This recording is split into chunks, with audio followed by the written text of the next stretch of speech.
Zero का इतिहास आर्यभट्ट से पहले जैन धर्म में है। जी हाँ, जैन धर्म का मैथमेटिक्स का नॉलेज सबको पता चले, इसीलिए स्वागत है आपका जैनिज्म और मैथमेटिक्स सीरीज के एपिसोड नंबर 1 में। स्कूल, कॉलेज या गूगल सब जगह यही बताते हैं कि जीरो का आविष्कार किसने किया, आर्यभट्ट ने। पर चलिए जानते हैं इसका सच 3 पॉइंट्स में।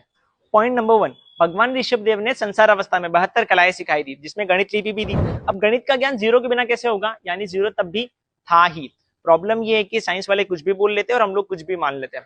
पहले के समय में भी एक का डिजिट तो था, जब एक में एक मिलेगा तो 2 बन जाएंगे, यानी जब उन्हें बढ़ाना आता था तो घटाना भी तो आता ही होगा। जब 2 में से 1 घटाया जाएगा तो 1 बचेगा, और 1 में से 1 घटाया जाएगा कुछ नहीं बचेगा, खाली हो जाएगा। ये बात वे सभी भी समझते ही थे, तो आप भी समझ ही गए होंगे कि जीरो था या नहीं। पॉइंट नंबर 2, जम्बूद्वीप प्रज्ञप्ति सूत्र के अंदर जम्बूद्वीप का डायमीटर 1,00,000 योजन का बताया है। अब ये संख्या जीरो के बिना कैसे होगी।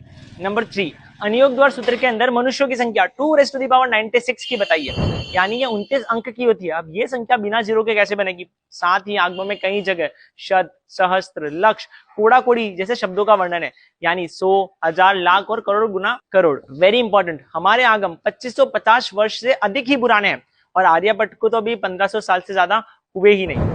सबसे इंपॉर्टेंट, शायद आर्यभट्ट को भी नहीं पता कि हम उसे जीरो का आविष्कारक क्यों मान रहे हैं। आगे की वीडियोस में हम लोग जानेंगे जैनिज्म और साइंस, जैनिज्म और मैथमेटिक्स के बारे में। चीन शासन के ऐसे ही हमें